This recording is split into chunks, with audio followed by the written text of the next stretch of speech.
নমস্কার, নিউজ 18 বাংলায় আপনাদের প্রত্যেককে স্বাগত।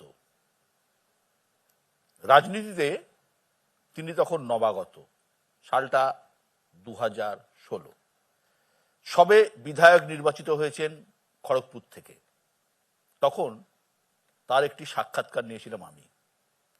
সেটাই সম্ভবত কোনো টেলিভিশন চ্যানেলকে দেয়া তার প্রথম সাক্ষাৎকার। এরপর বেশ কয়েকটা বছর কেটে গেছে। সাধারণ বিধায়ক থেকে বঙ্গ রাজনীতির দাপুটে নেতা হয়ে উঠেছেন তিনি। তার হাত ধরেই এ রাজ্যে বিজেপির চমকপ্রদ উত্থান। লোকসভায় 2 থেকে 18, বিধানসভায় 3 থেকে 77। তিনি দিলীপ ঘোষ। তিনি মুখ খুললেই বিতর্ক, তিনি মুখ খুললেই ঝড়। কখনো তার নিশারায় বিরোধী, কখনো আবার তার টার্গেট তার নিজেরই দল। তার স্টাইল বাকিদের থেকে সম্পূর্ণ আলাদা, তার রাজনীতিও বাকিদের থেকে আলাদা। তিনি রেগে গেলে রগড়ে দেন, তিনি খুশি হলে চায়ের আড্ডা জমিয়ে দেন। গত লোকসভা ভোটে মেদিনীপুর কেন্দ্র থেকে জিতেছিলেন দিলীপ দা। এবার বিজেপি তাকে প্রার্থী করেছে বর্ধমান দুর্গাপুর থেকে। দিলীপ ঘোষ কি ক্ষুব্ধ নাকি অভিমানী? আজ সোজা সাপটায় দিলীপ ঘোষ। দিলীপ দা, আমাদের চ্যানেলে আপনাকে স্বাগত। নমস্কার, সবাইকে অভিনন্দন। 2015 থেকে 2021 বিজেপির রাজ্য সভাপতি ছিলেন আপনি। 19-এর লোকসভা ভোটে বাংলায় বিজেপির সর্বকালীন রেকর্ড 18টা সিট। 24-এ কি হবে? দেখুন, পার্টি দাঁড়িয়ে গেছে, পার্টি এগোচ্ছে। আমার প্রাথমিকভাবে এটাই কাজ ছিল, পার্টিকে সংগঠন হিসেবে দাঁড় করানো, আর সেই কালীন যা যা নির্বাচন হয়েছে তাতে সাফল্য দেওয়া, সেটা আমি করার চেষ্টা করছি। এবং আমার পার্টির যারা কর্মী নেতা সবাই আমাকে বিশ্বাস করেছেন, আমাকে সহযোগিতা করেছেন। আমাকে নেতা হিসাবে সামনে দাঁড় করানো হয়েছিল, কিন্তু কাজটা সবাই মিলে করেছেন। তাতে আপনাদের মতো মিডিয়ার লোকেদেরও সহযোগিতা আছে, নাহলে দিলীপ ঘোষকে কে চিনত? আপনি যেটা শুরু করলেন সেখান থেকে, যে নবাগত ইত্যাদি, ফার্স্ট ইন্টারভিউ, তার কারণ দিলীপ ঘোষকে ইন্টারভিউ নিলে কে দেখবে দিলীপ ঘোষের ইন্টারভিউ? তাই কেউ নিত না। তো এটা স্বাভাবিক আছে। তো সেই গতি এগিয়েছে। আজ আমি আপনাকে বলতে পারতাম যে হ্যাঁ 35টা আমি জিতিয়ে দেবো, কিন্তু আমার পার্টিতে ওই দায়িত্ব নেই আজকে জিতিয়ে দেবো বলবো। কিন্তু আমার পার্টির নেতা আমাদের যা টার্গেট দেন, আমরা সবাই মিলে লড়াই করি, সেই টার্গেটে পৌঁছানোর চেষ্টা করি। গতবারে হয়েছে লোকসভাতে, এবারও সেটা করার চেষ্টা হচ্ছে, কাছাকাছি পৌঁছবে। অমিত শাহ টার্গেট দিচ্ছেন 35, তার মানে 35 হচ্ছে না। 35 হবে কি 36 হবে কি 34 হবে ওইভাবে তো বলা যায় না। কিন্তু গতবারে 22 টার্গেট ছিল, আমরা 18তে পৌঁছেছিলাম। তখন আমাদের কেউ পাতে দিত না, বিজেপি পশ্চিমবাংলায় দাঁড়াবে, জিতবে, এটা কেউ ভাবেনি। 3 জন এমএলএ ছিলাম, 2 জন এমপি ছিলাম, তো হয়েছে। তার মানে পার্টি জেতার জন্য যা যা রসদ দরকার সেটা আমরা জোগাড় করেছি। এবার কি হয়, নির্বাচন তো অনেকটা স্ট্র্যাটেজির উপর নির্ভর করে, কিভাবে ক্যান্ডিডেট নেওয়া, প্রচার করা আদি, সেটা চলছে প্রসেস। আর মাননীয় প্রধানমন্ত্রী যা শুরু করলেন সভা, এগুলো ফ্যাক্টর থাকে। যত এগোবে তত পরিষ্কার হয়ে যাবে চিত্র। দিলীপ ঘোষ যখন রাজ্য সভাপতি হয়েছিলেন তখন পশ্চিমবঙ্গ বিধানসভায় বিজেপি ছিল 0, তাই তো? তার আগে একটা বাই ইলেকশন সম্ভবত জিতেছিলেন। হ্যাঁ, বাই ইলেকশন। তার আগে বাদল ভট্টাচার্য জিতেছিলেন, অসন্ন 2টো বাই ইলেকশন জিতেছিলেন, তাও তৃণমূলের সঙ্গে, আমি যতদূর মনে পড়ছে। আর লোকসভায় সাংসদ ছিল 2, সেখান থেকে 18 জন সাংসদ, 77 জন বিধায়ক। 2021-এর ভোটের আগে অনেকে ভেবেছিলেন এবার বোধহয় বাংলায় পদ্ম ফুটবে। এর ক্রেডিট যদি কারো পাওনা হয় সেটা দিলীপ ঘোষ। এত ভালো রেজাল্টের পরেও কি পুরস্কার পেলেন আপনি? দেখুন, পুরস্কার তো আমি জীবনে আশা করিনি। অনেকে ইদানিং বা কয়েক বছরের মধ্যে আমাকে কিছু পুরস্কার দেওয়ার কথাও বলেছিলেন। আমি দাদা, আমি এখনো পুরস্কার নেওয়ার মধ্যে যোগ্য হইনি। আর পুরস্কারটা তাদের দেওয়া হয় যাদের মনোবল কম আছে, মনোবল বাড়াবার জন্য, কিংবা যারা শেষ পর্যায়ে চলে এসেছেন, জীবনে কাজ করেছেন, তার স্বীকৃতি হিসেবে। আমার কোনোটাই নেই। আমার মনোবল আপনি জানেন সবসময় তুঙ্গে থাকে। আমি সবার মনোবল বাড়াই, আমাকে বাড়াতে হবে না। আর আমি এখনো মনে করিনি আমি শেষ প্রান্তে এসেছি। কিন্তু পার্টি আমাকে যা দিয়েছে, আপনি ভারতবর্ষের রাজনীতিতে, আমি অনেক বেশি পড়াশোনা করিনি রাজনীতি নিয়ে, যা দেখেছি গত 40 বছর ধরে সামাজিক জীবনে, আমার চেয়ে বেশি কে পেয়েছে। আর জীবনে আমি কারো কাছে কোনোদিন চাইনি, হাত পাতিনি, বা আমার কাছেও চাইনি। কিন্তু পার্টি আমাকে নিয়ে এসে সামনে দাঁড় করিয়েছে, সাফল্য এসে গেছে, এটা ভগবান দিয়েছেন। তারপরে পার্টি আমাকে 2 দুবার রাজ্য সভাপতি করেছে। একবার হলাম, দ্বিতীয়বার 6 বছর ছিলাম।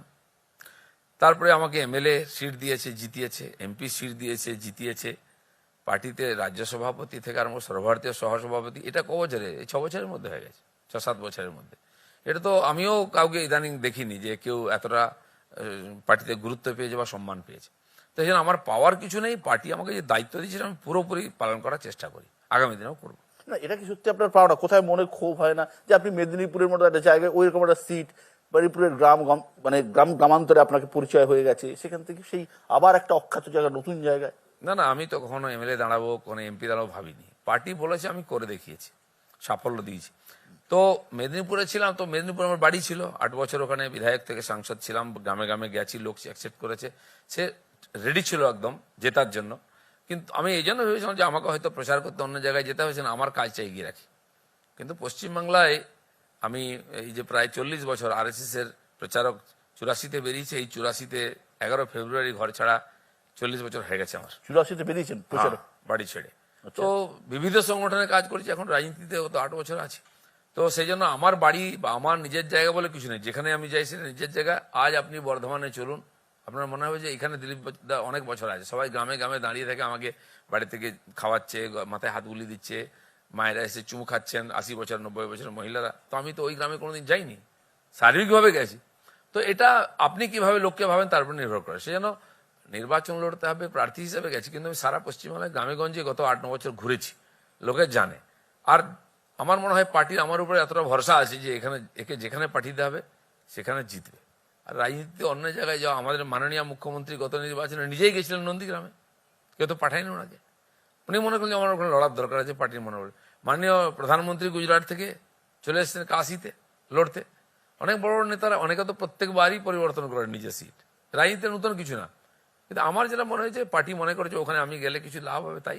তো ঘটনা যাই হোক, দিলীপ ঘোষকে বলা হয়েছে লড়তে, লড়বে আর জিতবে। একটা সময় আমি রাজ্য সভাপতি ছিলেন। বিজেপির সংগঠনের হাল আপনি আমার থেকে খুব ভালো বেশি করে জানেন। 21-এর নির্বাচনের পর সংগঠনের কি কোনো বদল হয়েছে, কি মনে হয়? না, বদল তো স্বাভাবিক আছে।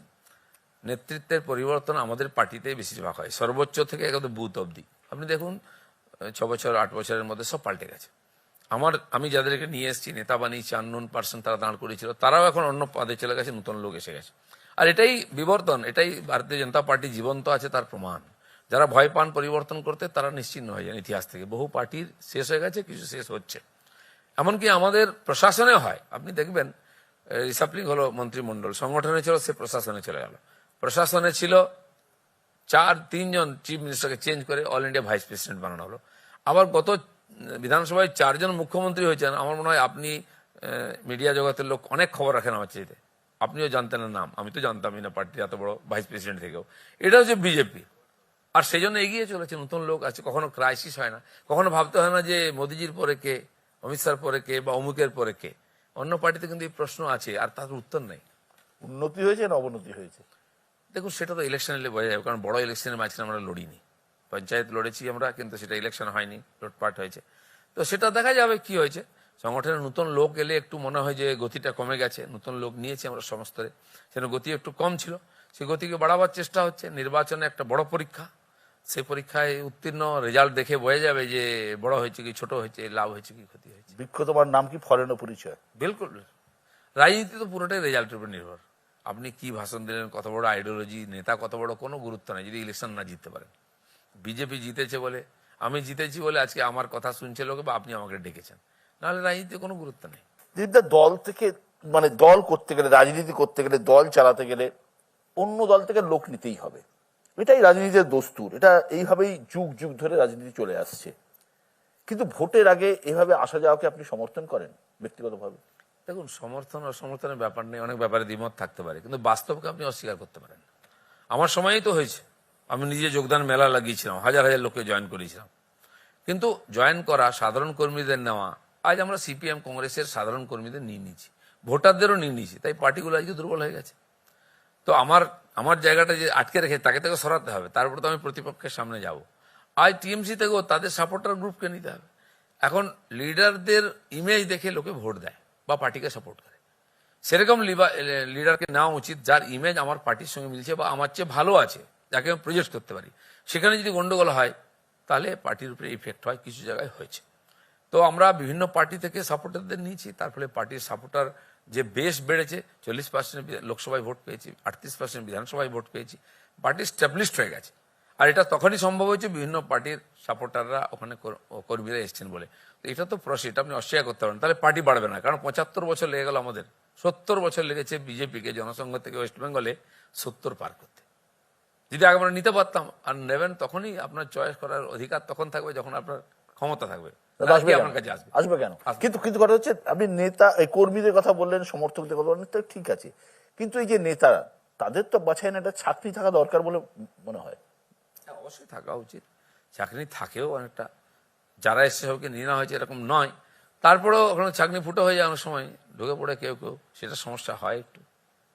দীপদা, এই যে মেদিনীপুর থেকে আপনি চলে গেলেন বর্ধমান দুর্গাপুরে, আমি একদম ব্যক্তিগতভাবে জানতে চাইছি, কোথাও কি একটু দুঃখ হয়নি, খারাপ লাগা হয়নি? দেখুন, আমার কিছুদিন ধরে আপনি জানেন এরকম কিছু চলছিল বাজারে, এ হতে পারে হতে পারে, তা আমি মানসিকভাবে 1-2 মাস ধরে তৈরি ছিলাম, এই ইলেকশন লড়বো, কোথায় লড়বো, লড়বো কিনা, এগুলো মানসিক দিকে প্রস্তুত ছিল।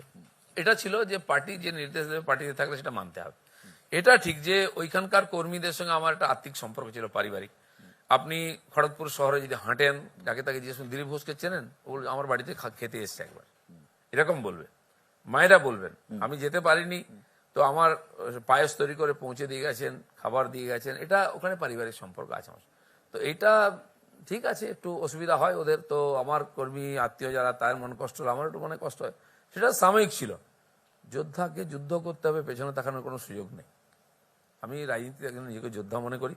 এটা ঠিক যে ওখান থেকে যখন কদিন ধরে ফোন আসছিল, কেউ ফোনে কথা বলতে পারেনি, কাঁদছিল সবাই।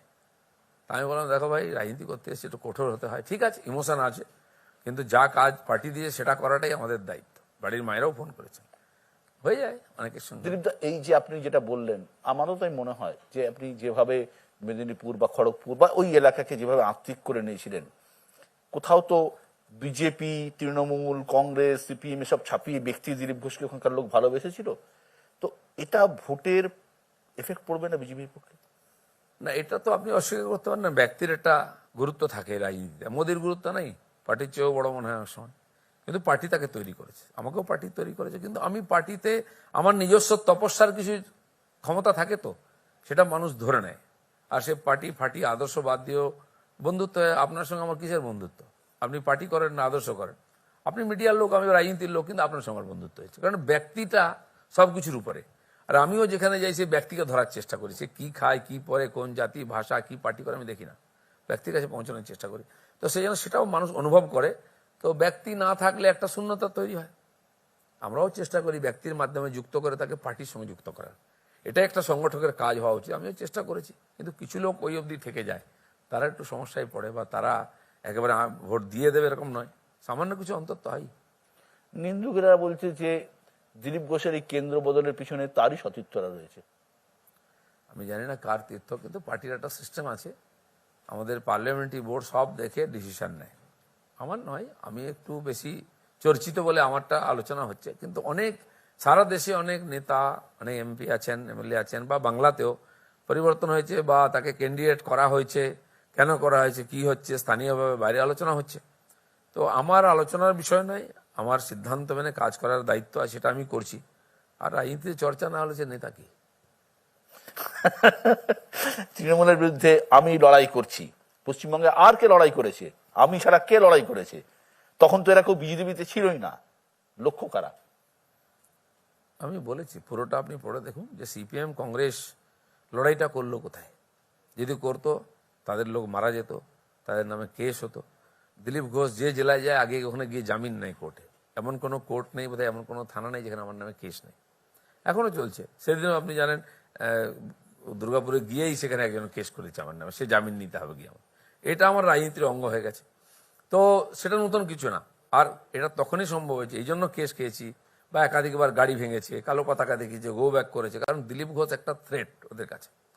আর দিলীপ ঘোষ একটা কিছু করতে পারে, তাই তাকে আটকানোর চেষ্টা, আর আটকানো, এগুলো এক একটা ধরন। তো সেই জন্য আমি যেটা বলেছি, যেটা ফেস করেছি, অন্য কোনো নেতা তো এত অ্যাটাক হয়নি। আর অ্যাটাক হয়েছে বলে, লড়াই করেছি বলে আমার পার্টি বেড়েছে, লাভ পেয়েছে পার্টি। আমি বলতাম, যখন পার্টির সিনিয়ররা মিটিং করতেন, কোনো প্রোগ্রাম হলে কে কোথায় যাবে, কে করবে, আমি যেখানে কেউ যাবে না, দিলীপ ঘোষকে দিয়ে দিন, আমি যেতাম। আমাকে মারতেও না আমি জোর করে না গেলে। আমার বন্ধুরাই তারা অনেকে আমার পার্টিতে এসে গেছেন, তারাও আমার উপরে অনেক অ্যাটাক করেছেন, করতে বাধ্য হয়েছেন তারা। আমি তাদের গড়কে ভেঙে দিয়েছি গিয়ে মেদিনীপুরে। সব জায়গায়। অর্জুন সিং আমার খুব বন্ধু, সবচেয়ে বড় অ্যাটাকটা ওই করেছে। এখন আমার বন্ধু আছে, আমার কাছে চলে এসেছে। তা আমি, এটাও তো ঠিক, তুমি আমাকে অ্যাটাক করছো, আমি তোমাকে ঝান্ডা ধরিয়ে দিয়েছি, এর চেয়ে বড় বিজয় কি হবে? এটা কি দিলীপ ঘোষের অভিমানী, দিলীপ ঘোষ না ক্ষুব্ধ দিলীপ ঘোষের কথা? ওই না, এটা বাস্তব। আর যেটা আমি দেখি বলি সেটা বলে দিই, অনেকে হয়তো হজম হয় না। আমার হজম শক্তিও আছে আর ভেদ শক্তিও আছে। দিলীপদা, রাজনীতিতে এমন নেতা নেত্রী খুব কম আছে যাদের দলমত নির্বিশেষে মানুষ পছন্দ করে, আপনি তেমনই একজন। কখনো মনে হয়েছে ধুর অনেক হয়েছে, এবার অন্য দলে চলে যাই?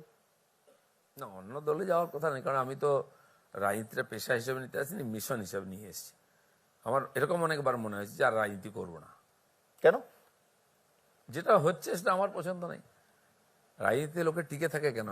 হাতে পায়ে ধরে পরিক্রমা করে টাকা পয়সা দিয়ে টিকে থাকে, কারণ ওটার পেশা, ও ছাড়া কিছু করতে পারে না সে। কাল যদি সে পার্টি ছেড়ে দেয়, সে খেতে পাবে না, বা সমাজে তার পরিচিতি থাকবে না, সে হারিয়ে যাবে। দিলীপ ঘোষ রাজনীতি করার আগে অনেক কিছু করেছে। আমি কালকে আন্দামান যাচ্ছি, চলুন আপনি আমার সঙ্গে বেড়াতে আন্দামানে। আমি রাজনীতি করিনি আন্দামানে, সামাজিক কাজ করেছিলাম, সুনামির সময় ছিলাম। যে আইল্যান্ডে যাবো সেখানে জেটিতে লোক দাঁড়িয়ে থাকে আমার রিসিভ করার জন্য। এখন তো পার্টি হয়েছে, পার্টির লোকেরা চিৎকার করবে, ঠিকই আছে, এয়ারপোর্টে দাঁড়িয়ে থাকবে লোকেরা, আগেও করতো। এখন আমার সঙ্গে সেখানে সেরকম সম্পর্ক যে আমি সমাজের সমস্ত লোকের সঙ্গে মিশে যাই, মিশেছি এবং কিছু করার চেষ্টা করি। তো সেই জন্য দিলীপ ঘোষকে রাজনীতি করে খেতে হবে এরকম নেই, খাওয়ার জন্য রাজনীতি নেই। আমার তো খাওয়ারই লাগে না। আমাকে সেদিন কোর্টে এমনি জেরা করছিলেন জজ সাহেব, যে আপনি কি করেন, প্রথম প্রশ্ন আমাকে, নাম কি, বয়স কত, কি করেন? তা আমি কি করি, কি বলি বলুন তো? রাজনীতি করি। বলে দূর, ওটা কোনো কাজ হলো? আমি না, পার্টির হোল টাইম। আরে না না, ওটা কোনো পেশা নয়। অনেক চিন্তা করে বললেন আমার বাপ ঠাকুরদা চাষি ছিল, কৃষক। বলে তাহলে কৃষক লিখে দিচ্ছি। তা আমাকে বললেন তাহলে খান কি? মানে যার বাড়িতে যাই ঢুকে খেয়ে নিই আমি। তো উনি হাসছিলেন আমার কথা শুনে। এটাই বাস্তব। আমি 40 বছর বাইরে ঘুরেছি, বিভিন্ন রাজ্যে গেছি। আমি আপনাকে বলছি, হল্যান্ড গেলাম আমি, সেখানে একজনের বাড়িতে খেতে গেলাম, একজন পরিচিত মেয়ে বিয়ে হয়েছে বলে আমার বাড়ি, তার বাড়ি খেয়ে। আফ্রিকা গেছি, গাম্বিয়াতে, সেখানে বাঙালি পরিবারে গিয়ে দুপুরবেলা মাছ ভাত খেয়েছি আমি। লোকে ডেকেও নেই, আমার কোনো অসুবিধা। আমি রাষ্ট্রপতির সঙ্গে ছিলাম, উনি আমাকে জিজ্ঞেস করলেন যে সকাল থেকে কি করলেন, তো কোনো কাজ ছিল না? বলে ঘুরলাম আর বাঙালি বাড়ি থেকে মাছ ভাত খেয়ে নিয়ে এলাম আমি। বলে এখানেও মাছ ভাত? বলে হ্যাঁ, আমি যেখানে যাই বসুধৈব কুটুম্বকম বলি, মুখে নয়, ব্যবহারে এটাই আছে। তো আমার কোনো অসুবিধা হয় না তার জন্য। কিন্তু একটা জীবনের উদ্দেশ্য বেঁচে থাকার জন্য চাই একটা মিশন নিয়ে, এই আদর্শকে, বিচারধারাকে প্রতিষ্ঠিত করা, সমাজের পরিবর্তন করা, এটা মিশন। তার জন্য রাজনীতি আমার কাছে মাধ্যম মাত্র, আর কিছু না। মানে রাজনীতি না করলেও কিছু এসে যায় না? কিছু এসে যায় না। অন্য কাজ করার জন্য আমার মানসিক প্রস্তুতি আছে, সেই কাজটা করবো, সেটা দিয়ে সমাজের সেবা করার চেষ্টা করবো। দিলীপ ঘোষকে কি কখনো মনে হয়েছে যে দলে থেকে কাজ করতে পারছেন না? আমার মনে হয় না। কাজ করতে পারছেন না মানে কি? কাজের কোনো সীমা আছে নাকি? আমি যে কোনো কাজ করতে পারি যদি আপনার মানে যোগ্যতা, ক্ষমতা থাকে। আপনি কি কাজ করতেন? লোকে পয়সা কামানোর জন্য কাজ করে। দেখবেন আজকে যে কাপড়ের ব্যবসা করছে, সে দোকান বন্ধ করে দিয়ে কি রডের ব্যবসা শুরু করে দিল। লোহার, হয়তো মার্কেট ঠিক নেই, তো রডের দাম ভালো পাওয়া যাচ্ছে, রড করে নিল। গ্রহরত্নের ব্যবসা শুরু করে, যে ব্যবসা জানে যে কোনো ব্যবসা শুরু করতে। আমি সমাজের জন্য কাজ করতে, আমার ব্যক্তিগত কোনো প্রয়োজন নেই, কোনো আকাঙ্ক্ষা নেই। সমাজের জন্য কাজ করতে কোথায় থাকলে? সমাজে এত সমস্যা আছে, এত গরিব আছে মানুষ, আপনি যে কোনো কাজ করেন কম পড়বে। তো আপনি তো মনে করেন এই কাজটা করার দরকার আছে। রাজনীতি করার জন্য অনেক লোক আছে, অভাব নেই লোকে, সেখানে ভিড় বাড়িয়ে। যেটা কেউ করছে না, যেখানে নাম নাই, যেখানে ছবি নাই, যেখানে জয় জয়কার নেই, সেই কাজ কেউ করতে চায় না। সে কাজ করতে পারে, আমি সেই কাজ করেই এখানে এসেছি। অন্য দল থেকে কখনো অফার পেয়েছেন? আমার মনে হয় সাহস করে না লোকে বলার। কেন? জানে, ব্র্যান্ডটা জানে ওরা। দিলীপ ঘোষ মানেই ব্রেকিং নিউজ। গত কয়েক সপ্তাহে আপনার একের পর এক মন্তব্য ঘিরে বঙ্গ রাজনীতিতে ঝড় উঠেছে। আগে বাপ ঠিক করুন, বারমুড়া পরুন, কপালের স্টিকার খুলে ফেলুন, বহিরাগতরা যেন জামা কাপড় খুলে বাড়ি যায়, ইত্যাদি ইত্যাদি। এগুলো কেন বলেন? এগুলো রাজনীতির অঙ্গ হয়ে গেছে আজকাল। আমি বলি না, যাদের কাছ থেকে শিখেছি তারা এখনো বলে যাচ্ছেন। আমার চেয়ে যারা পুরনো রাজনীতিতে অনেক বছর আছেন, আমি তাদেরকেই বলি, যারা এটা শুরু করে। আমি উপচে কারো সম্বন্ধে একটা কথা বলি না। আপনি বলতে পারবেন না দিলীপ ঘোষ বিনা কারণে কারোর। আমি তো খালি রাজনীতির কথা বলি না, রাজনীতির বাইরের লোক যারা আছে আমাকে অনেকে বলেছে অনেক কিছু, তখন তাকে উত্তর দিয়েছি আমি। আমার কাউকে কিছু বলার দরকার হয় না। আমি পাবলিককে বলি, পাবলিকের সমস্যা নিয়ে বলি। হ্যাঁ, কেউ ব্যক্তিগতভাবে আমাকে বলে, তার ব্যক্তিগতভাবে আমি উত্তর দিই। সবসময় দিই তা নয়, কিন্তু প্রয়োজন হয় না। লোকে ভাবে দেখো চুপ করে আছে মানে কিছু গন্ডগোল আছে, সেই জন্য বলি। এছাড়া আমার বলার কোনো প্রয়োজন হয় না। অনেকে বলে আপনি ইচ্ছে করে সব বিতর্কিত মন্তব্য করেন খবরের শিরোনামে থাকার জন্য। না না, বিতর্কিত, আপনি বিতর্কিত কোনটা বলছেন সেটা নিয়ে বিতর্ক হতে পারে। সেদিন একটা শব্দ প্রয়োগ করেছিলাম আমি, এই মেসের বাড়ি গেছে বলে। মেশোর বাড়ি। তা আপনাকে শুনতে খারাপ লেগেছে? আরে রাজনীতিটা কি গালাগালি আর নিরস হবে নাকি? সেখানে আনন্দ হাসি ঠাট্টা দরকার নেই। আমি বিধানসভায় ভাষণ দিতে আমার ভাষণ শুনুন, আমি লোকসভায় ভাষণ দিয়ে আমার ভাষণ শুনুন, তত্ত্ব আদর্শ সব, আমি বিতর্ক সময় আমার ভাষণ শুনুন। তো সেখানকার পরিবেশ অন্যরকম, সেখানে হাসি মজা হওয়া উচিত, বিষয়ে আসা উচিত। কিন্তু মার কাট, খুনো খুনি, দুর্নীতি, এই কি রাজনীতির সীমা হওয়া উচিত? কেন আমরা আনন্দ খুশির সঙ্গে রসে বসে রাজনীতি করবো না? অনেকে বলছে এই বিতর্কিত। আরে ভাই, যে ইলেকশন কমিশন আমাদের গার্জেন এখানকার, এখন এমসিসি লাগু হয়ে গেছে, বলছে আঙ্কেলকে কমপ্লেন করবো, বলে কিনা হেডমাস্টারকে করবো। সে তো হেডমাস্টার, সে তো আঙ্কেল। তো মেসের ইংরেজি কি হয়? তা মেশোটা কোত্থেকে আসলো? যাকে বলেছি সে বুঝে গেছে। আপনাদেরও ভালো লাগলো একটু নতুন শব্দ শুনলেন। আমার উদ্দেশ্য কি ছিল, যে তুমি যুদ্ধে পাচ্ছ না, পালিয়ে অন্যের কাছে কমপ্লেন করছো। যখন রাজনীতি করতে এসছো, ময়দানে দাঁড়িয়ে লড়াই করো, পাবলিকের সামনে চলো, ওখানে ঠিক ভুল ঠিক হয়ে যাক। আপনি পালিয়ে যাচ্ছেন, কমপ্লেন করতে যাচ্ছেন। আমার বন্ধুরাই গেছিলাম, আমি তাকে বললাম যে 10 জন মিলে গেলেন, আরে আমার তো স্ট্যাটাস বাড়িয়ে দিচ্ছেন, 1-এর বিরুদ্ধে 10, 11 জন যেতে পারতেন, পুরো টিম হয়ে যেত। এই যে দল শোকজ করে, নির্বাচন কমিশন নিন্দা করে, এসব ভালো লাগে আপনার? শোকজ না, এটা ফর্মালিটি। আমি জানি কি হবে এরপরে। কি হবে? আচ্ছা বলুন, আমাকে কেস করে, আমি কি জেনে মনে কেস নিই নাকি? কোর্টে যেতে হয় আমাকে, এটা একটা প্রসেস। আমি জানি আমি কোনো আইন ভাঙিনি। আপনি যদি চুলচারা বিচার করার কথাগুলো না, আইনে কোথাও আটকাবে না এটা। কিন্তু যেহেতু এমসিসি ওরা চাইছেন শান্তিপূর্ণ নির্বাচন হোক, উত্তাপ না বাড়ে, তার একটু সতর্ক করা হলো। মাননীয় মুখ্যমন্ত্রীকেও সেন্সার করছে এর আগে, অনেক নেতাকেই করে। কারণ কি, পরিবেশ যাতে উত্তপ্ত না হয়। আমরাও সেই সীমার মধ্যে থাকার চেষ্টা করি, কিন্তু অনেক সময় চলে যায় ব্যাপারটা এগিয়ে। নাকি কোথাও অবাধ্য হওয়ার মধ্যে একটা উত্তেজনা, মজা খুঁজে পান আপনি? তা নয়, মজা না, এটা ঠিক, একটু মজা তো থাকেই, মজা দেওয়ার চেষ্টা করি লোককে আমি। বিনা কারণে আপনারাও একটা প্যানেল ডিসকাশন শুরু করে দিন, দিলীপ ঘোষ বলে 2 ঘন্টা চালিয়ে দিলেন, এটাও ভাল লাগে আমার। কিন্তু এর মধ্যে আমি মনে করি না খুব বেশি কিছু একেবারে অসামাজিক অন্য কিছু আছে। রাজনীতির মধ্যেও একটু হিউমার দরকার আছে। আপনি কি ছোটবেলা থেকেই এমন, নাকি পরে রাজনীতি এসে এসে করছেন? না, ছোটবেলা থেকে আছি, ডিয়ার ডেভিলই থাকি, বন্ধু বান্ধব থাকি, হাসি মজা করি, খাওয়া দাওয়া থেকে আরম্ভ করে সাঁতার কাটা, গাছে ওঠা, যা যা অ্যাডভেঞ্চারাস খেলাধুলো সব করি। এখন আমি খেলাধুলো করি ছোটদের সঙ্গে। তো আনন্দে থাকতে আমার ভালো লাগে। আর তার জন্য, আনন্দ করার জন্য তো সামর্থ্য চাই, শরীর স্বাস্থ্য চাই, না কি আনন্দ করবেন? তো আমি সবার সঙ্গে মিশি, সবার সঙ্গে আনন্দ করি। আমি রাজনীতিটাকে স্পোর্টস হিসাবে নিই। রাজনীতি করতে এসেছি, সবাই টেনশনে কেন থাকে? গড়বড়, কেউ ভাবছে ইডি ডাকবে কোথায়, কেউ হচ্ছে সিবিআই ডাকবে কোথায়, এই জন্যই টেনশন। কেউ ভাবছে টিকিট পাবো কিনা, কি জানি, এবারে যদি কমিটিতে না থাকে আমার তো দোকান বন্ধ হয়ে গেল। আমি কোনোটাই পরোয়া করি না। টিম, দল তার প্রয়োজনে আমাকে দায়িত্ব দিয়েছে, যতদিন দলের প্রয়োজন থাকবে আমি দলে থাকবো।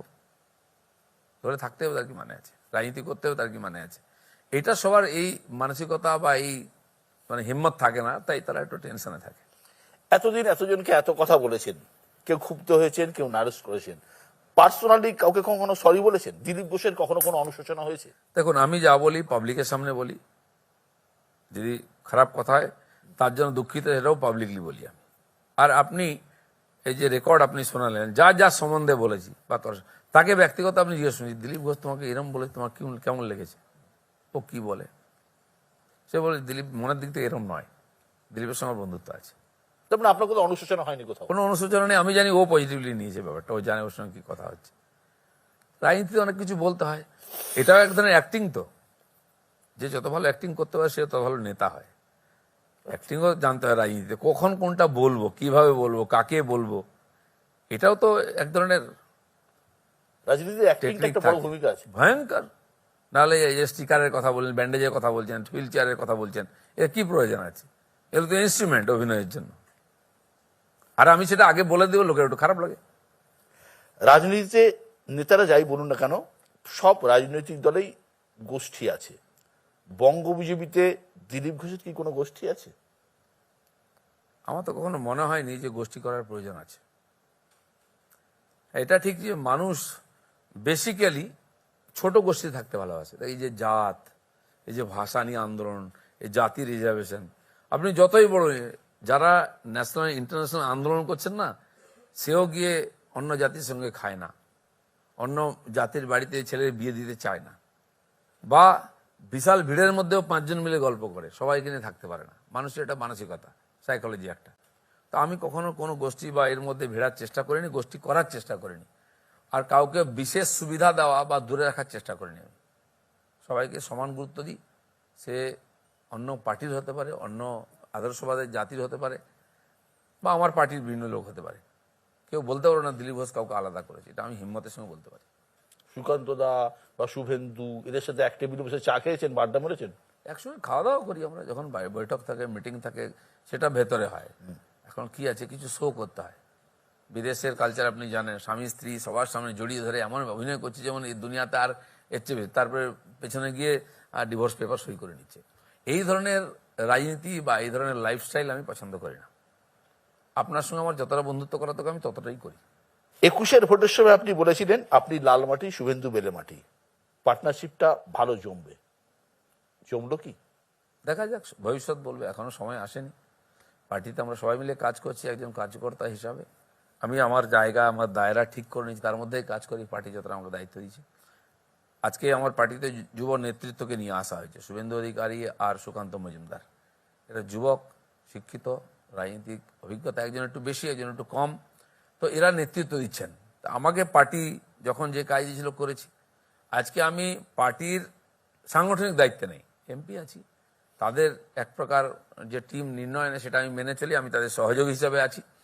এটাই আমাদের পার্টির নিয়ম। ক্রিকেট টিমে আজকে রোহিত শর্মা আছে, কিন্তু ক্যাপ্টেন সে নয়, পান্ডিয়া ক্যাপ্টেন হয়েছে।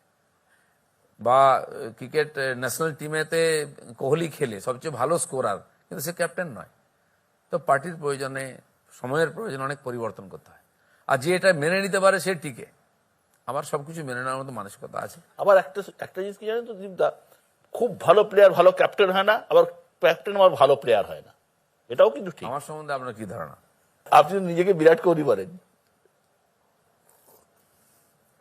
আমরা সংগঠনে একটা কথা বলি, আমাদের সর্বভারতীয় সংগঠন, যাহা কম ওহা হাম। যেখানে কম পড়বে আমি তার জন্য তৈরি আছি। আমি আগেও বলতাম, এখনো বলছি। তাই হয়তো বর্ধমানে আমাকে প্রয়োজন হয়েছে, আমি চলে গেছি, কোনো প্রশ্ন করিনি। আমাদেরকে RSS শেখানো হতো সেই কাজটা তোমায় করতে হবে যেটা কেউ করতে পারছে না বা করছে না। যদি মোড়া পোড়াতে গিয়ে একটা কাঠের কম পড়ে, তুমি সেই কাঠ হওয়ার জন্য প্রস্তুত থাকো, ওখানে ঢুকে যাওয়ার জন্য। এই মানসিকতা নিয়ে দিলীপ ঘোষ শুরু করেছে, 40 বছর এখনো সেখানেই আছে। খেলার মাঠে যতটা ভালো লাঠি চালান, রাজনীতির মাঠেও কি অতটা ভালো লাঠি চালাতে পারেন? দেখছেন না কেন নড়ছে চারদিকে, লাঠি কাঠি। তো যেটা এখানে তো গলি, কোথাও বলি, তো রাজনীতিতে কথাবার্তার একটা গুরুত্ব থাকে মানুষের কাছে পৌঁছানোর জন্য। আমি যতদিন রাজনীতি করিনি তখন একভাবে কথাবার্তা বলতাম, তো মিডিয়ার সামনে একরকম বলি। আপনার সঙ্গে বাড়িতে বসে চা খাবো, তখন তো আর এরকম কথাবার্তা হবে না। বা সাধারণ মানুষের সঙ্গে, সাধারণ কর্মীদের সঙ্গে, ছোটদের সঙ্গে, বড়দের সঙ্গে কথা বলার স্তর, বিষয় আলাদা হয়। তো সেই জন্য আপনি যদি রাজার অভিনয় করবেন, আপনাকে রাজবেশ পরতে হবে। গামছা পরলে তো রাজার অভিনয় হবে না, মেজাজটাও রাজার হতে হবে। না কোথার থেকে এটা ধরে নিয়ে এসে রে এটা রাজাকে দিয়েছে, এটাকে পাল্টাও, এ রাজা হবে না। চাকরে যে অভিনয় করছে সে রাজার অভিনয় করতে হবে, তার মাইন্ডসেট থাকা চাই। তা আমাকে যেদিন বলা হবে রাজনীতি করতে হবে, ঠিক আছে শুরু করলাম। যেদিন বলা হবে প্রেসিডেন্ট হতে হবে, তা আমি আমাকে প্রেসিডেন্ট হিসাবে তৈরি করার চেষ্টা, মনের দিকে, ব্যবহারের দিয়ে, কথাবার্তা দিয়ে। কিন্তু জীবন পদ্ধতি আমি পাল্টাইনি। আপনি যে কোনো জায়গায় থাকতে পারি, খেতে পারি, যে কোনো জীবনযাপন করতে পারি। ব্যক্তিগত প্রয়োজনে আমি পাল্টাইনি কখনো। আমি এমপি হয়েছি তো আজ পর্যন্ত ইকোনমিক ক্লাসেই আমি প্লেনে যাই। এমপিদের জন্য বিজনেস ক্লাস নিশ্চিত আছে। আমাকে প্রশ্ন করেন লোকেরা যে আপনি এখানে বসে আছেন কেন, আমি আপনার সঙ্গে দেখা হোক বলে বসে আছি। এটা আমি মনে করেছি যে আমার জন্য এটাই যথেষ্ট। রাজার অভিনয় আপনি করবেন, এটা ঠিক করাই আছে। যখন অভিনয় করতে দেবো তখন সেই মেজাজই করবো। একদম। এই যে প্রধানমন্ত্রী এলেন, আসছেন, এতগুলো সভা করছেন, আপনি মঞ্চে নেই, ডাকে না নাকি যান না? না, আমার দায়রা ঠিক আছে। আমি একজন ক্যান্ডিডেট, এমপি লড়ছি। আমার ওখানে যখন আসবেন, যদি আসেন তাহলে আমি থাকবো ওখানে। যখন আমার থাকার ছিল সব জায়গায় থাকতাম, তাও থাকতাম না। আপনি দেখুন এর আগের ইলেকশনগুলো, আমি দিল্লি বৈঠকে কথা হলো যে টিকিট দেওয়া হলো, আমাকে বললো তোমাকে লড়ানো হবে না। ওকে, আমি প্রচার করবো বলে হেলিকপ্টার নিয়ে ঘোরো। আমি মাননীয় অমিত শাহ, নাড্ডাজি এবং প্রধানমন্ত্রীর হয়তো একাধটা সভাই ছিলাম। আমি বলেছিলাম যে আমি আমার মতো প্রচার করবো, কারণ যে ছোট যেগুলো জেতার সম্ভাবনা কম, সেই সব জায়গায় কেউ যাবে না, ভিড় হবে না। কিন্তু আমি জানি আমাকে যদি আগামী দিনে সংগঠন করতে হয়, ওখানকার মানুষ, ওখানকার কর্মী, তাদের মনোবল বাড়াতে হবে। সেখানে আমি যাবো, আমি গেছি আগের দিন 4-4টা রোড শো করেছি আমি। তো সেই জন্য সবাইকে সব জায়গায় যেতে হবে এরকম না। সেটাও পার্টিদের একটা সিস্টেম থাকে যে ডায়াসে কে কে থাকবে, সবাইকে ঘুরিয়ে ফিরিয়ে করেন, তারা ঠিক করেন। সেই প্রোটোকল পিএমও থেকেও চলে আসে, এত লোকের বেশি নয়, সেই অনুযায়ী হয়। ওটা সিস্টেম, যে কেউ ঢুকে যাবে এরকম নয়। 21-এর নির্বাচনের পরে নরেন্দ্র মোদী প্রধানমন্ত্রী বা অমিত শাহ কারোর সাথে কথা হয়েছে আপনার? হ্যাঁ, কথা হয়েছে, অনেকবার বৈঠকে দেখা হয়েছে। মাননীয় প্রধানমন্ত্রী ব্যক্তিগতভাবে এক একজনের সঙ্গে দেখা করেছেন, এমপিদের সঙ্গে। উনি তো করেন, সমস্ত এমপিদের সঙ্গে করেন, বাড়িতে নাস্তাতে ডাকেন, খোঁজ খবর নেন কি চলছে না চলছে। কি বললেন যে 21-এর ভোটের পরে মানে প্রশংসা পেলেন না বকুনি পেলেন যে 200 পার বলেছিলেন, আসলো না? না, সে তো আমি তো কিছু বলিনি, আমি জানি না টার্গেট কি ছিল, কি হয়েছে। পার্টিকে জেতাতে হবে, লড়াই করেছেন। সত্যি আপনাকে বলছি আমি, যে আমি পার্টিতে এলাম, 5 বছর পার্টি করলাম, আর পার্টি ক্ষমতায় এসে যাবে এটা আমি ভাবিনি। কিন্তু পরিস্থিতি তৈরি ছিল এরকম। তো অনেকে সেই হাওয়াতে লাফাচ্ছিল, সরকার হয়ে যাবে, কেউ মন্ত্রী হয়ে যাচ্ছিল, কেউ মুখ্যমন্ত্রী হয়ে যাচ্ছিল। দিলীপ ঘোষই ছিল। আপনি কাউকে বলুন, আমাকে অনেক জিজ্ঞেস করেছেন মন্ত্রিমণ্ডলের কথা ভেবেছেন? আমাদের ভাবার লোক আছে, আমি মন্ত্রীর মধ্যে নাই।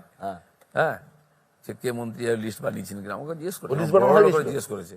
আমি দেখুন, ওই কাজটা আমার নাই, আমার পার্টিকে জেতাবার কথা, আমি লড়ে দিয়েছি। এখন জিতলে মন্ত্রী হবে, নাহলে আবার যেখানে ছিলাম সেখানে থাকবো। কদিন পরেই আপনার 60 বছর বয়স হবে। রাজনীতিতে বয়সটা খুব বেশি নয়, কমও নয়। আগামী দিনের পরিকল্পনা কি আছে? এখন রাজনীতি যখন করছি, রাজনীতিতে থাকবো, তো যদি আমি ইলেকশন লড়ছি, জিতবো, তার 5 বছর তো রাজনীতি করতে হবে। যতদিন রাজনীতি করার মধ্যে আনন্দ পাবো আমি রাজনীতি করবো, কোনো চাওয়ার ব্যাপার নেই। আর পার্টিতে যতদিন আমার প্রয়োজন থাকবে ততদিন আমি পার্টিতে থাকবো। আপনি হয়তো একনাথ রানাডের নাম শুনেছেন, তিনি বিজেপির অল ইন্ডিয়া জেনারেল সেক্রেটারি ছিলেন, এক সময় রাজ্যসভার সদস্য হয়েছিলেন। তার একটা বয়স হওয়ার পর বলছে না, রাজনীতির বয়স এই পর্যন্ত হওয়া উচিত, তারপরে রাজনীতি করা উচিত নয়, ছেড়ে দেওয়া উচিত। উনি ছেড়ে দিয়ে চলে গেলেন পদ থেকে। এই পরম্পরা আমাদের দেশে আছে, আমাদের সংগঠনে আছে। তো আমিও যেহেতু বললাম না, আমার কোনো রাজনীতির নেশা ছিল না, হঠাৎ এসে গেছি, সেজন্য এখন আমার সেই চস্কা লাগেনি রাজনীতির যে রোগ থাকে না, দেখবেন নেতাদের মধ্যে, সেই রোগ লাগেনি আমার। তখনই সকালে উঠতাম, রাস্তায় বেরোতাম, সংগঠনের কাজ করতাম, সাধারণ লোকের সঙ্গে মিশতাম, এখনো তাই আছে। রাজনীতির চর্বি জমেনি? চর্বি জমেনি, কোনো বোঝা মাথায় নেই আমার রাজনীতি। বোঝা নিয়ে আসিও নি, বোঝা নিয়ে যাবো না, সেরকম থাকি আমি। আপনিও কি মনে করেন রাজনীতিতে একটা অবসরের বয়স থাকা উচিত? সবকিছুর মধ্যে অবসরের বয়স থাকা উচিত। যেমন উকিলরা আছেন, রিটায়ারমেন্ট হয় না, যতদিন বেঁচে থাকেন প্র্যাকটিস করেন, গিয়ে বসলেই টাকা চলে আসে। ডাক্তারদেরও তাই থাকে। ডাক্তার থেকে আমরা বলি, ওর উকিলদের কারণ প্রয়োজন, যত প্রবীণ তিনি অভিজ্ঞ, তার কাছেই রুগী যায়, তার কাছেই ক্লায়েন্ট যায়, তার কাছেই লোকেরা বিশ্বাস করে যে হ্যাঁ ডাক্তারবাবু খুব অভিজ্ঞ, প্রয়োজন থাকে। কিন্তু রাজনীতির ক্ষেত্রেও তাই, কারণ কি রাজনীতি যখন আপনি এগোতে থাকেন, আপনার দায়িত্ব বাড়তে থাকে, আপনার প্রেশার বাড়তে থাকে, আপনার কর্মক্ষমতা কমে যায়। সেই জন্য নতুনদের ছেড়ে দেওয়া উচিত। আর এটা আমার পার্টির দিকে তাকালে আপনি বুঝতে পারবেন, যুবকরা এগিয়ে আসছে, প্রবীণরা আছেন, তারা অন্য কাজ করছেন। ওই স্তরে ওই পারফরমেন্স দেওয়া সম্ভব নয়। মাননীয় আমাদের কর্ণাটকের পার্লামেন্টের সিএম চেঞ্জ হলো, ইয়েদুরাপ্পা, খুব সিনিয়র লিডার, এখন তিনি পার্লামেন্টারি বোর্ডের মেম্বার আছেন, 70+ হয়ে গেছে। তো ওখানে চেঞ্জ করা হলো, আমরা যে লোকটা ভালো কাজ করছে, কি ব্যাপার? আমাকে একজন বলে, দেখুন ওনার কাজের গতি কমে গেছিল, স্পিড, ডিসিশন নেওয়া ইত্যাদি, তার প্রভাব পড়ে প্রশাসনে। কিন্তু যেখানে অল্টারনেটিভ নাই, চালাতেই হয়, যে অঞ্চলে চলছে অনেক জায়গায়। রাজনীতি যত বয়স বাড়ে তত তার বুদ্ধি পরিপক্ক হয়, বাস্তব পরিস্থিতি সম্বন্ধে জ্ঞান বাড়ে। আপনার এই বয়সটা কত হওয়া উচিত বলে মনে হয়? দেখুন, এটা কোনো ব্যক্তির উপর নির্ভর করে না। সরকার একটা নিয়ম করেছে, কেউ 58, কেউ 60, কেউ 62-তে রিটায়ার্ড, আলাদা ডিপার্টমেন্টে। রাজনীতিতেও একটা হওয়া উচিত, যেমন আমাদের পার্টিতে বলে যে 75-এর পরে ছেড়ে দেওয়া উচিত, কোনো লিখিত নেই। আমরা এটা সমঝোতা করেছি, একটা সিস্টেম করেছি 75 পরে রিটায়ারমেন্ট। আজ পার্টি যদি বলে না তোমাকে কাজ করতে হবে, সে কাজ করার জন্য সক্ষম আছে, কাজ করা উচিত, যদি সমাজে লাভ হয়, পার্টির লাভ হয়। এটা ব্যক্তি হিসাবে নির্ভর করে, এর জন্য কোনো ফ্ল্যাট এরকম করা সম্ভব নয়। কিছুদিন আগেই আমার এই সোজাসাপটা অনুষ্ঠানে অভিষেক বন্দ্যোপাধ্যায়ের সাক্ষাৎকার নিয়েছি। দুজন বিজেপি নেতার প্রশংসা করেছেন উনি, একজন প্রধানমন্ত্রী নরেন্দ্র মোদী, আরেকজন আপনি দিলীপ ঘোষ। বলেছেন আপনি দক্ষ সংগঠক। সেটা হয়তো উনি বুঝতে পেরেছেন, কারণ ওনাদের বিরুদ্ধে তো আমি লড়াই করেছি, সাফল্য নিয়ে এসেছি। তো আমার যে প্রতিপক্ষ আর যে বন্ধু, তারাই তো ভালো করে জানে। তো সেটা ওনার মনে হয়েছে, সেটা ওনার মানে যে বিশ্বাস বা যেটা দেখেছেন আমাকে উনি বলেছেন। এখন প্রতিপক্ষ যদি কখনো এই ধরনের পরিস্থিতি আসে, এই দলে থেকে কাজ করতে পারছেন না, অফার পেলে আপনি কি যাবেন নাকি? আমাকে তো অফার করবে, তার ভাববো। আমি যেটা বললাম, আমি তো কোনো দল করতে আসিনি, আমি রাজনীতি করতে এসেছি, সমাজের জন্য করতে এসেছি।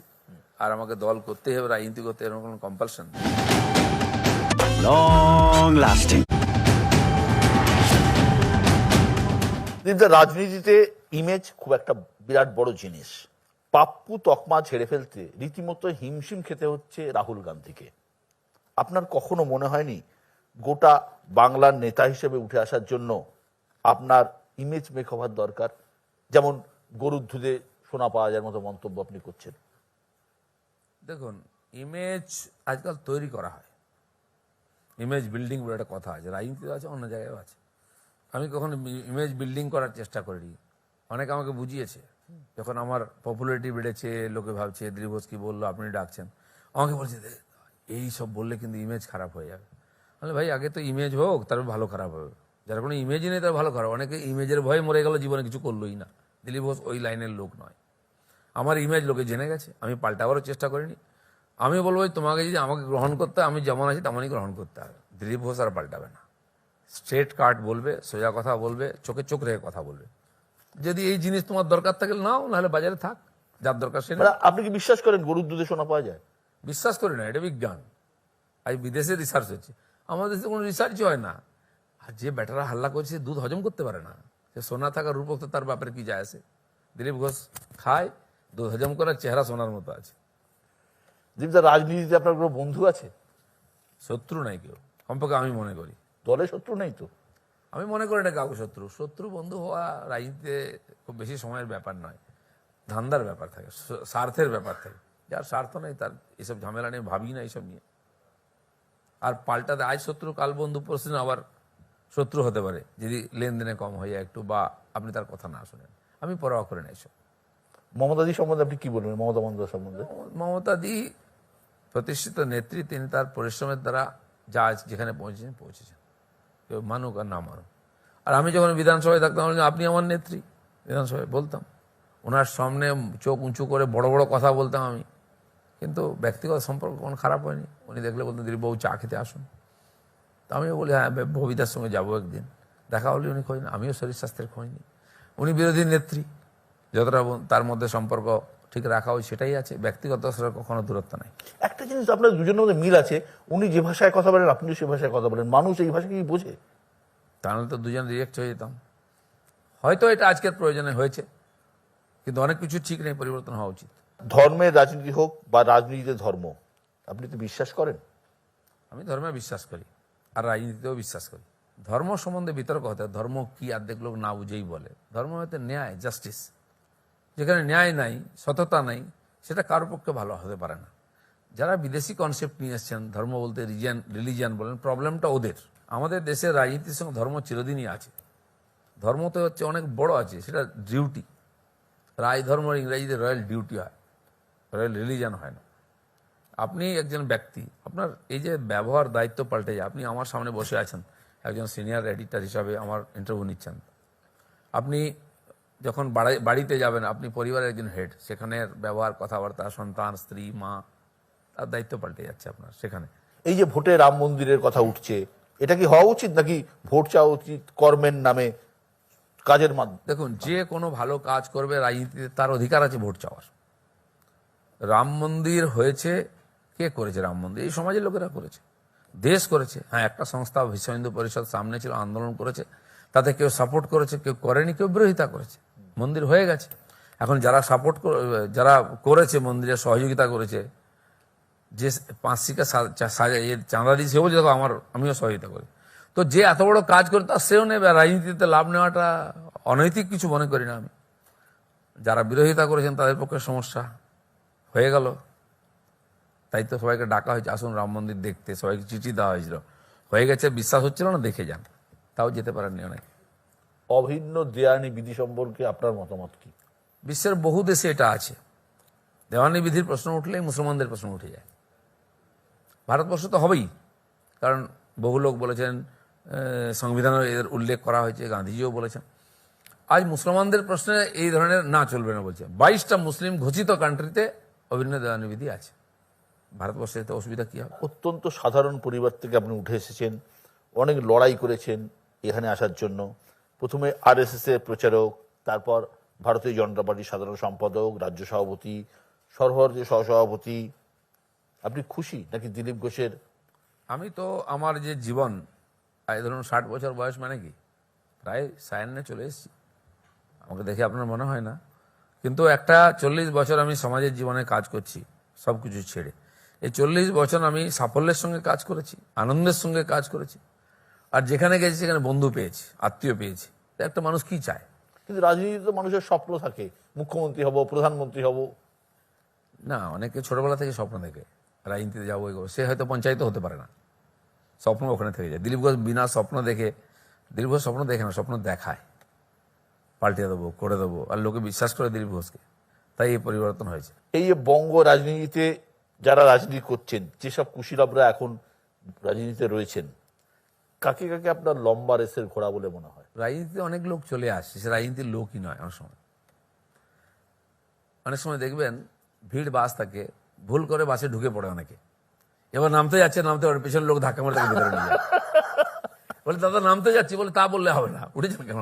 লোক শুনতেই চায় না, ভিড়ের মধ্যে ঢুকে নিয়ে যায়। এরকম অনেকে চলে আসে, সে কেন ঢুকেছিল, কেন বাসে উঠেছে, কোথায় যাবে জানে না। সব পার্টিতে আছেন, সব পার্টিতে, আমাদের পার্টিতে, টিএমসিতে, অন্য পার্টি হয়তো প্রতিনিধি নেই, তাদের মধ্যে অনেক ভালো কর্মী নেতা আছেন। তারাও চেষ্টা করুন যাতে আমরা পশ্চিমবাংলাকে পরিবর্তন করতে পারি। আইডিওলজি আলাদা হতে পারে, কিন্তু আমরা তো সার্বিকভাবে মানুষের মঙ্গল চাইছি, সমাজের মঙ্গল চাইছি, ওটা তো হওয়া উচিত।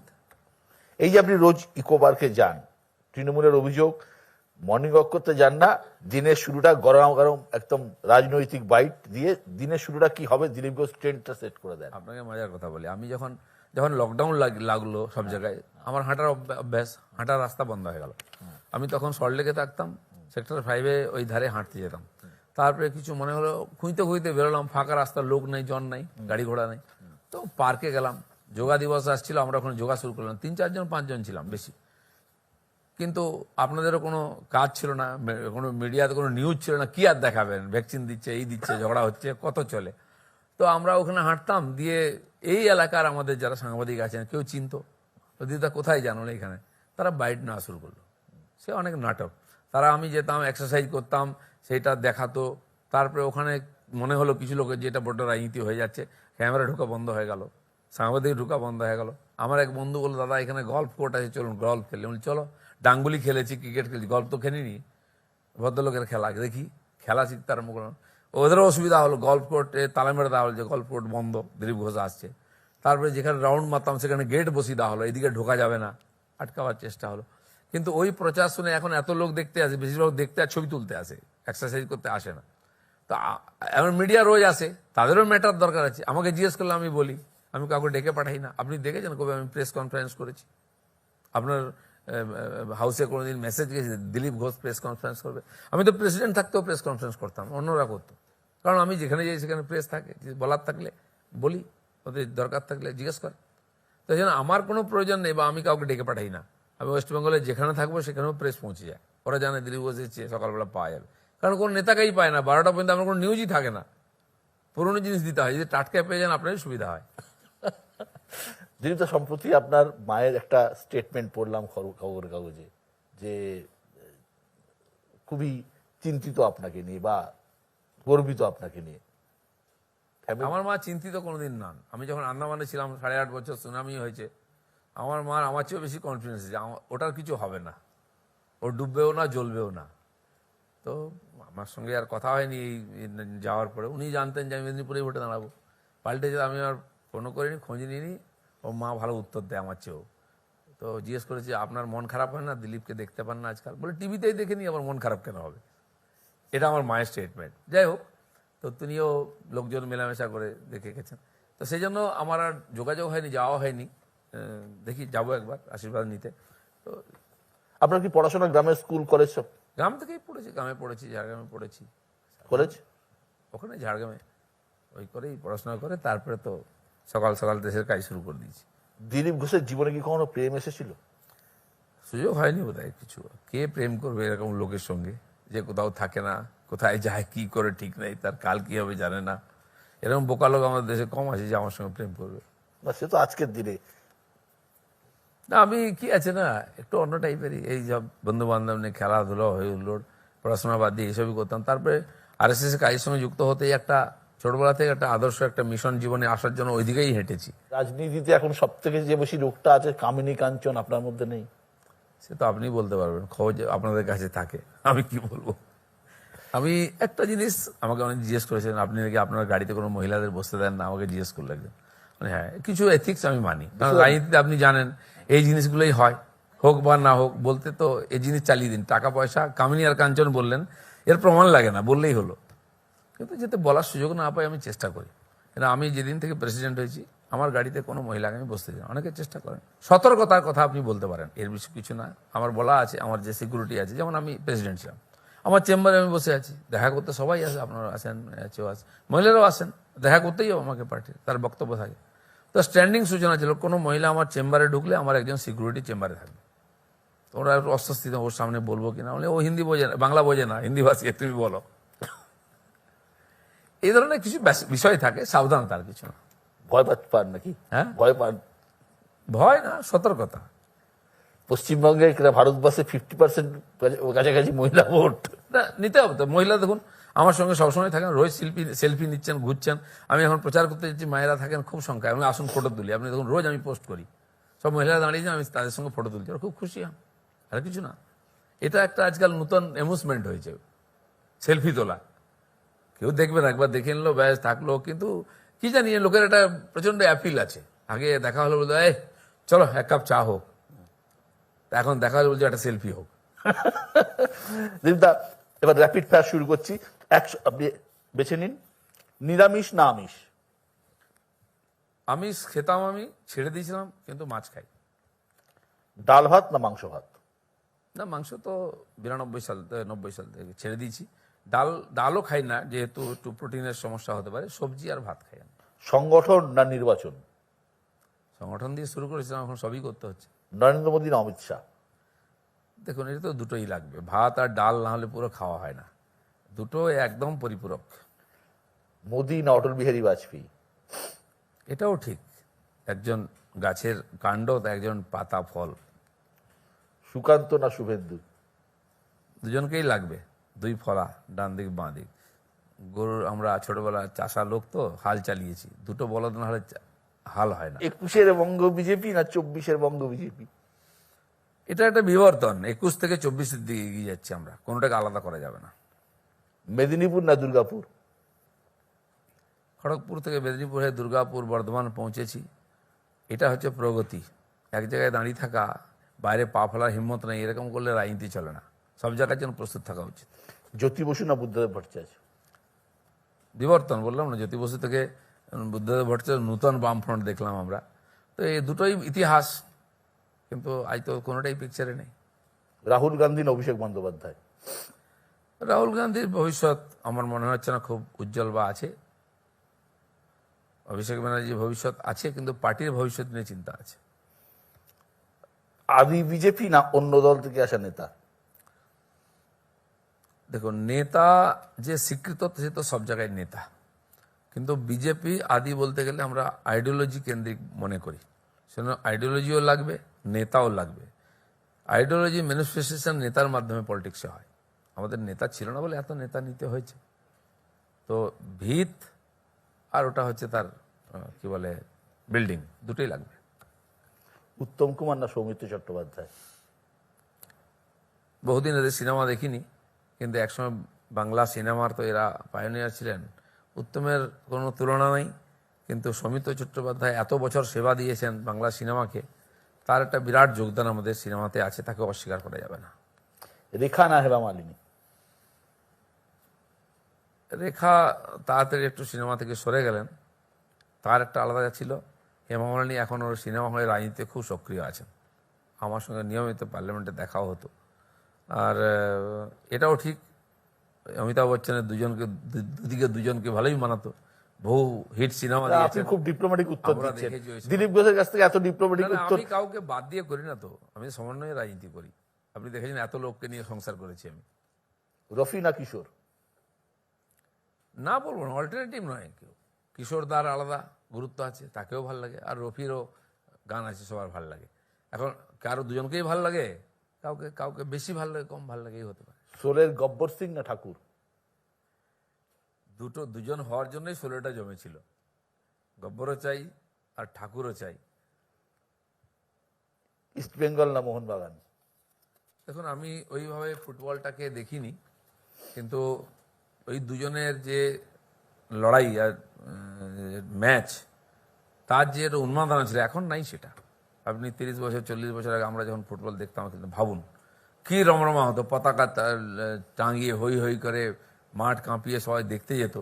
তো সেই উন্মাদনাটাই চলে গেছে। রাম না দুর্গা? রাম তো দুর্গার পুজো করে সাফল্য পেয়েছেন, তিনি দেবতার পর্যায়ে আছেন। রামকে আমরা রাজা মনে করি, আর রাম আমাদের প্রেরণা। মা দুর্গা তো সবসময় মনের মধ্যে আছেন। অভিমান না প্রতিশোধ? আমি দুটোতেই বিশ্বাস করি না, আমার জীবনে এই দুটোর কোনো জায়গা নেই। বুলেট না সাইকেল? আমি সাইকেল থেকে গিয়ে বুলেটে পৌঁছেছি, এখনো সাইকেলও চালাই, এখনো বুলেটও চালাই। দিদা, একটা শব্দে আপনি উত্তর দিন যে আপনি কিভাবে দেখেন নরেন্দ্র মোদী। দেখুন, নরেন্দ্র মোদী আজকে একটা আইকন, শুধু আমাদের দেশে নয়, বিশ্বেও। ভারতবর্ষের যুব সমাজ যারা ভবিষ্যৎ ভাবছেন, তাদের কাছে উনি একটা আশার আলো। আর আমার সৌভাগ্য, এরকম নেতার নেতৃত্বে আমি কাজ করার সুযোগ পেয়েছি। মমতা বন্দ্যোপাধ্যায়? মমতা ব্যানার্জি পশ্চিমবাংলার রাজনীতি পরিবর্তন করেছেন। বামপন্থীর যে বিচারধারা এবং তাদের যে অত্যাচারের রাজনীতি, তার থেকে মুক্তি দিয়েছেন। তার বিরাট যোগদান ছিল, মানুষ তাকে ইনস্ট্রুমেন্ট ইউজ করেছে, সেই জন্য ইতিহাসে তার একটা যে বিরাট গুরুত্ব থাকবেই। অভিষেক বন্দ্যোপাধ্যায়? আজ তো সত্যি বলতে গেলে আঞ্চলিক দলের নেতা, সেই দলেরও ভবিষ্যৎ। সেই জন্য আমি আশা করব তার ব্যক্তিগত ভবিষ্যৎ উজ্জ্বল হোক, সাফল্যের সঙ্গে রাজনীতি করুন। রাহুল গান্ধী? রাহুল গান্ধীর প্রতি যে আশা ছিল মানুষের, তিনি মানুষকে সে আশায় আশান্বিত করতে পারেননি। অনেক সুযোগ পেয়েও তিনি কাজে লাগাতে পারেননি। পরের বার হয়তো আইপিএল টিম থেকে বাদই হয়ে যাবেন। দেব? দেব তো পার্ট টাইম পলিটিশিয়ান না, আজ সে সিনেমা জগতে আছে, অভিনয় করছে। আমার মনে হয় পুরো মন দিয়ে অভিনয় করা উচিত। সময় পড়ে আছে রাজনীতি করার। এটা ভালো যে কম বয়সে রাজনীতি তার অভিজ্ঞতা হয়ে গেছে। আমি আশা করব পরবর্তীকালে পুরো সময় দিয়ে রাজনীতি করুক, বাংলা রাজনীতি তার যোগদান দিক। মেদিনীপুরের ছেলে তো, ভরসা আছে। অভিজিৎ গঙ্গোপাধ্যায়? অভিজিৎ গঙ্গোপাধ্যায়? অভিজিৎ গঙ্গোপাধ্যায় তিনি যে ফিল্ডে খেলেছেন, সাফল্যের সঙ্গে করেছেন। ভারতবর্ষের জুডিশিয়ারিকে আজ সন্দেহের চোখে দেখা হয়। চেঞ্জ হচ্ছে, আমি নিজেই তার বাহক। নতুন যে আইপিসি চেঞ্জ হয়েছে সংহিতা, তাতে আমি ছিলাম হোম কমিটিতে, আমার সামনেই সমস্ত আইন হয়েছে, কিন্তু তিনি সেই জায়গাটা খুব ভালোভাবে তার দায়িত্ব পালন করে মানুষের আস্থা অর্জন করেছেন। উনি রাজনীতিতে এসেছেন, নতুন জায়গা, শিখতে সময় লাগবে। আমি তার সাফল্য কামনা করব। ফিরহাদ হাকিম? ববিদা আমার বন্ধু, বিধানসভা থেকে আগের থেকেই বন্ধুত্ব ছিল, কিন্তু খুব পেঁচে পড়ে গেছে। আমি আশা করবো একটু ভালো করে রাজনীতি করুন, এখনো অনেকদিন রাজনীতি করার সুযোগ আছে। বড্ড বেশি চাপ নিয়ে নিচ্ছে। অর্জুন সিং? অর্জুন সিং তো আইপিএল এর খেলোয়াড়, কোন টিমে কখন খেলবে বলা মুশকিল। যাই হোক, আমার বন্ধু আমার পার্টিতে আছে, আমি শুভকামনা দেবো যে আবার যেন এমপি হয়ে আমার সঙ্গে গিয়ে দিল্লির পার্লামেন্টে বসতে পারে। তাপস রায়? তাপসদা আমার দাদার মতো, প্রথম দিন থেকে যখন থেকে গেছি, খুব ভদ্রলোক। আমি জানি না ওখানকার চাপ নিতে পারেননি, শেষ পর্যন্ত চলে এসেছেন নতুন পার্টিতে, এখানেও উনি সাফল্য পান, এই আশা করব। অগ্নিমিত্রা পল? অগ্নিমিত্রা খুব তাড়াতাড়ি রাজনীতিতে এসে খুব পপুলার হয়ে গেছে, পার্টিও তার উপরে ভরসা করেছে, রাজনীতিতে বিধানসভায় জিতেওছে, পার্টি আবার তার উপরে দাঁও খেলেছে। আমি আশা করব তিনি সফল হবেন, অনেক দূর যাবেন। দীপদা, অনেক অনেক ধন্যবাদ আমাকে সময় দেওয়ার জন্য, ধন্যবাদ। আমাদের অনুষ্ঠানে আসার জন্য। ভালো থাকবেন, সুস্থ থাকবেন, আগাম শুভেচ্ছা জানালাম। ভালো থাকবেন।